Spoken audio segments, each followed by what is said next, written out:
Buenos días. Estamos a miércoles y ya prácticamente sobre los finales de la epístola de Pablo a Filemón.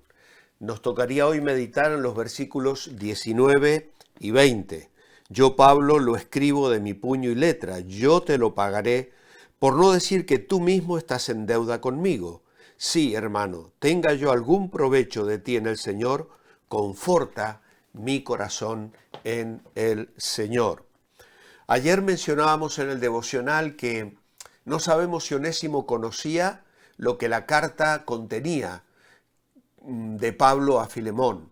Sí sabemos obviamente que posteriormente la debió conocer, porque la carta no solo fue leída por Filemón, sino que fue compartida por toda la iglesia para quedar como un documento que llegó a integrarse en el canon bíblico y hoy forma parte de la Sagrada Escritura para los creyentes. Ahora bien, Pablo esperaba que Filemón respondiera a su petición. Hace 2 semanas prácticamente, al introducirnos en esta epístola, yo titulé el mensaje Perdón. Parece ser la palabra más difícil. ¿Qué hay de nuestra responsabilidad en cumplir nuestras promesas? Dice el devocional de este día por la mitad más o menos de la meditación. ¿Qué pasa cuando hay falta de perdón o cuando nosotros no respondemos en la medida en que también hemos sido perdonados? Tener un espíritu no perdonador es como cargar con un costal de cemento todo el día en nuestras espaldas. Si nos negamos a perdonar en nuestro corazón, llevamos un peso que Dios no desea que llevemos a cuestas. La falta de perdón se convierte en una carga pesada. Jesús dijo: venid a mí todos los trabajados y cargados, y yo os haré descansar. Pedro dice: echando toda vuestra ansiedad sobre Él, porque Él tiene cuidado de vosotros. Pero vamos a considerar rápidamente algunos aspectos. La falta de perdón bloquea la puerta a la salvación y al perdón de Dios, es decir, dejo de mantenerme bendecible. El perdón abre la puerta hacia la salvación y al perdón de Dios, porque si no perdonáis a los hombres sus ofensas, porque si perdonáis a los hombres sus ofensas, os perdonará también a vosotros vuestro Padre Celestial. Mas si no perdonáis a los hombres sus ofensas, tampoco vuestro Padre os perdonará vuestras ofensas. Dice Mateo 6, 14, 15. Es decir, que se levanta un obstáculo en la experiencia de salvación diaria, en la bendición que Dios quiere comunicarme, pero yo impido que el Señor la derrame sobre mí.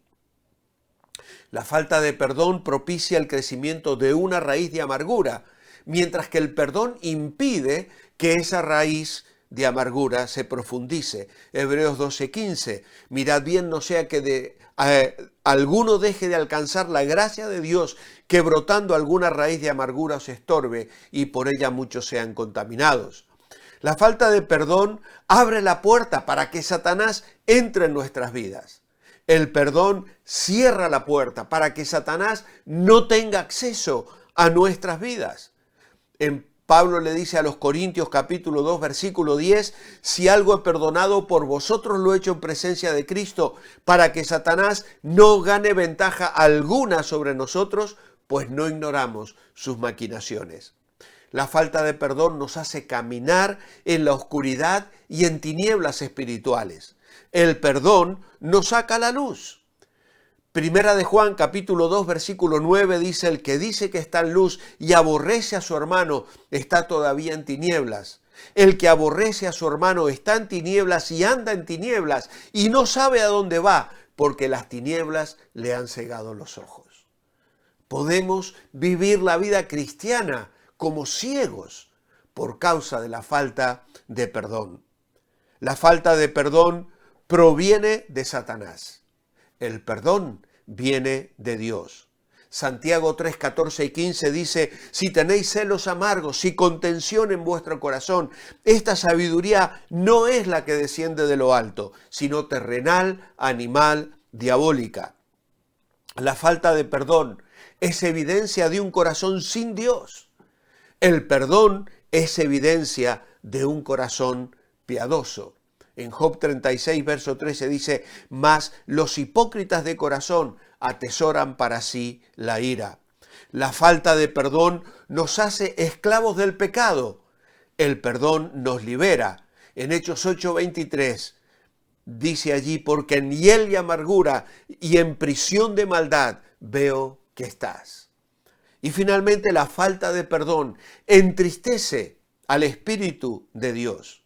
El perdón está fortalecido en el Espíritu de Dios. Efesios 4, 30 y 31 dice, y no contristéis al Espíritu Santo de Dios, con el cual fuisteis sellados para el día de la redención.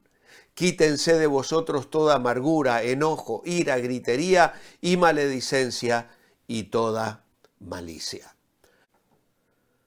Ahora bien, ¿por qué es tan difícil perdonar?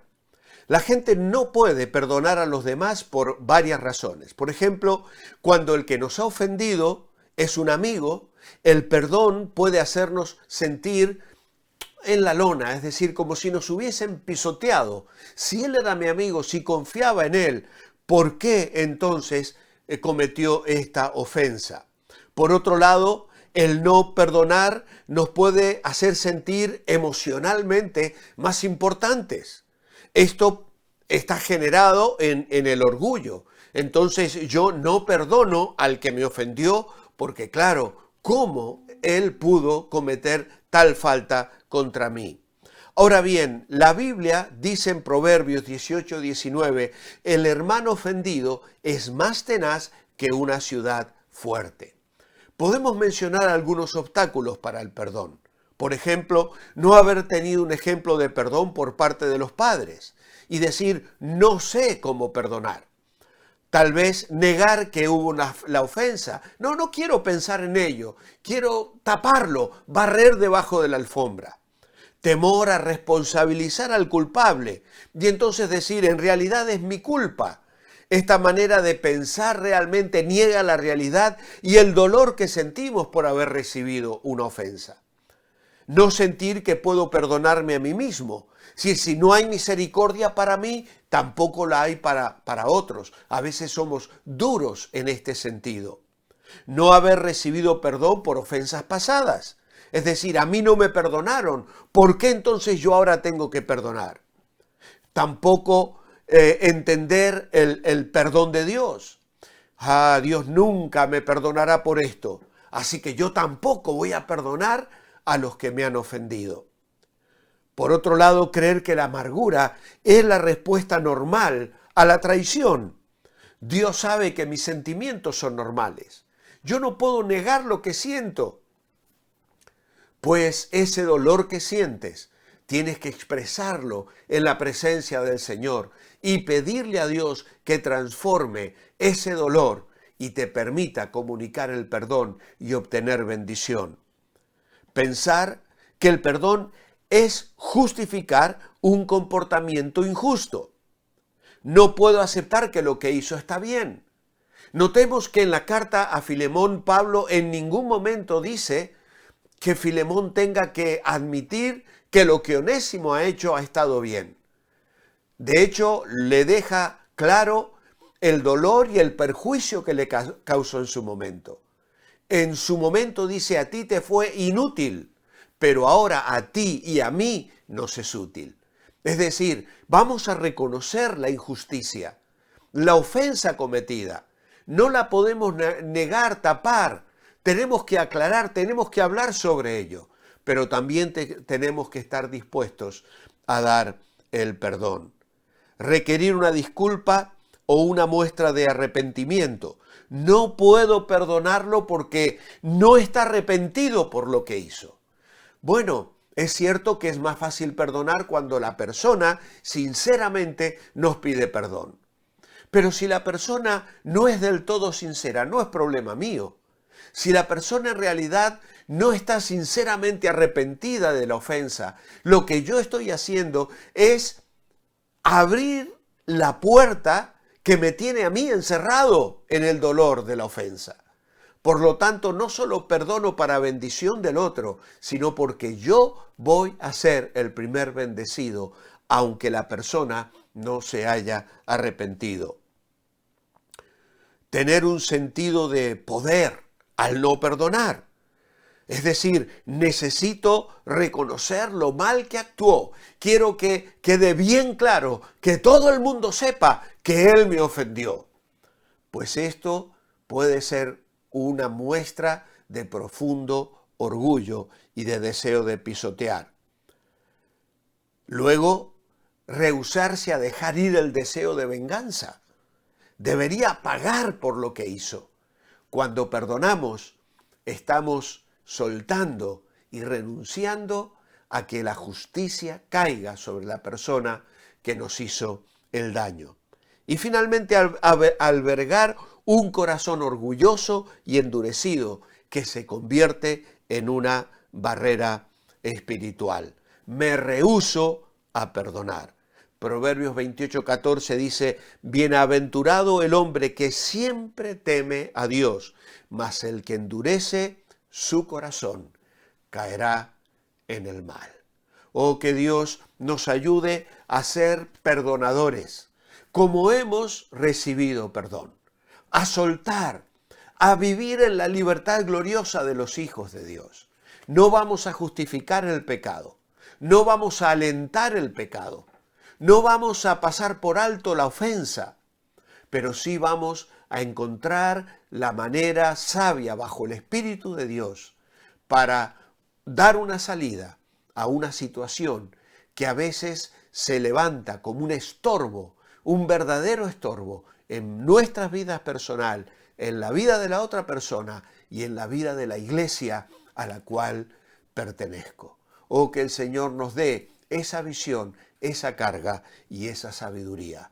Mi oración escrita esta mañana es, amado Padre, tu palabra nos da maravillosos ejemplos de la libertad y el gozo que trae el perdón. Hemos sido perdonados y debemos otorgar el perdón para vivir en libertad, para imitar a nuestro Padre y para ser como Jesús en su carácter manso y en su plena entrega y confianza en Dios. Oh Señor, ayúdanos a perdonar como tú nos has perdonado. En tu nombre, amén. Que el Señor os bendiga, que tengáis un muy buen día y procurad en él manteneros bendecibles.